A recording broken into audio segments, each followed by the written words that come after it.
Hey guys, and welcome to the first of my Balance 2.0 public test server impression videos. In this I'm going to take a look at how things feel so far, what I've noticed on the first and second day of the PTS. Right now we've only got tier 1 to 4 available, with the next tiers coming I think today, which actually is pretty good because it means we can effectively test the vehicles that you immediately come to when you start the game. That tier 1 to 4 sort of gameplay. Getting the balance right here is crucial, since this is what your new players see when they start the game for the first time. Get this wrong and it can be a frustrating thing and lead to low retention rates. So what exactly has changed? Well, without going into a huge amount of detail into the tech tree changes, they are actually fairly substantial. You start off with the M41 Walker Bulldog and the PT76. Now, the Bulldog for me was pretty clearly the best of these two vehicles.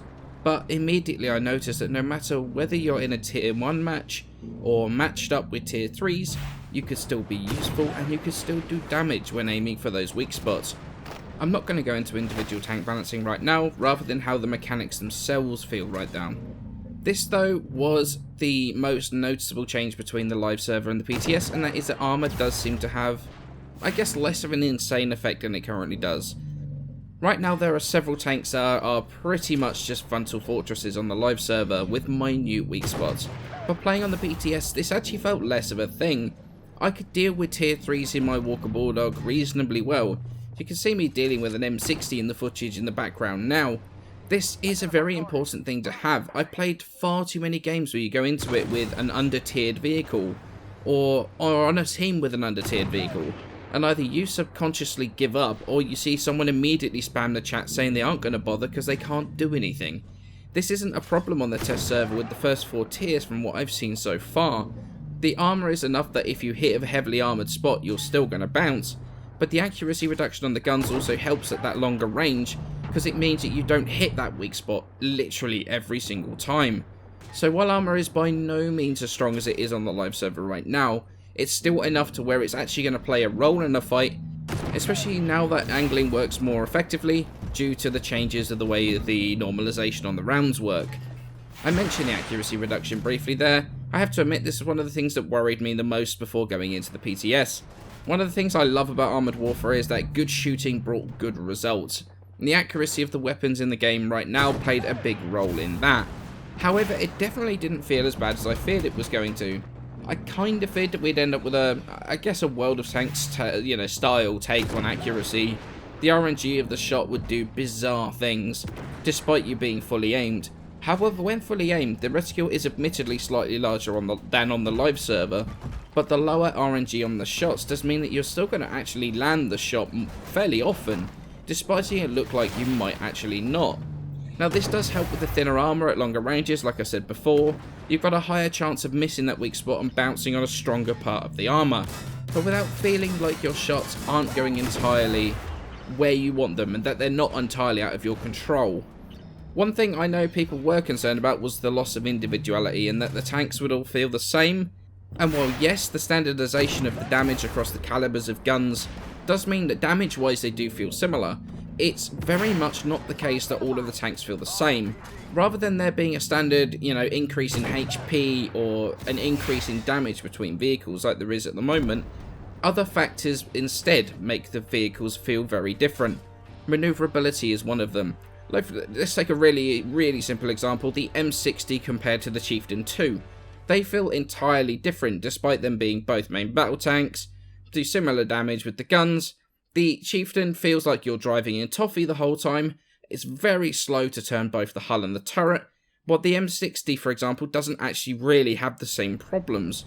Something as simple as that, or, your gun handling, gun depression, speed of the vehicle, plus all of the upgrades that you start to unlock on the later tiers of vehicles, APS systems, ERA, cage, applique armour, all of these go a very long way to helping the tanks feel different enough from each other, and they perform very differently as well. But despite all these changes, all of the technical stuff, the most important thing is how do I think it plays. And you know what, so far, I'm enjoying it quite a lot. Okay, so we've only got our hands on the first 4 tiers so far, but if the theory is taken forward like this, then I feel that this is a really solid base to work from for the future. Even with the change to mobility, the game doesn't feel like it's lost its fast pace that it's really known for. And those that are quicker vehicles, more mobile, AFVs, light tanks, they are stronger now than ever before. Circle strafing a target is a genuine tactic, and something that an MBT caught in the open should really fear, especially those that struggle with traverse speed like the Chieftain does. Armour is still bouncy enough that it is going to make a difference to the fight though. A lucky bounce or two can change the tide of a fight, and it doesn't make MBTs feel completely useless against each other.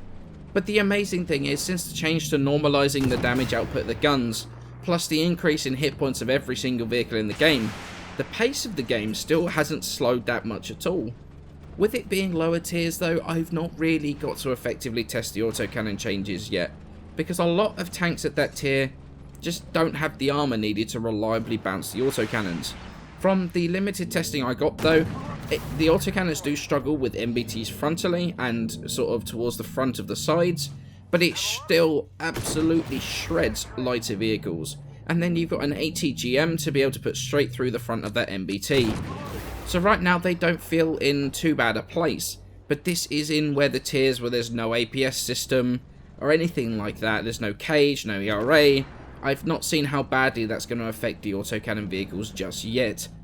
I've also not got around to testing the new artillery line because it requires 50 games played in one of something like 5 vehicles, since it's now in the Chinese tree, and since that tree isn't really fleshed out yet, there aren't that many tanks to play.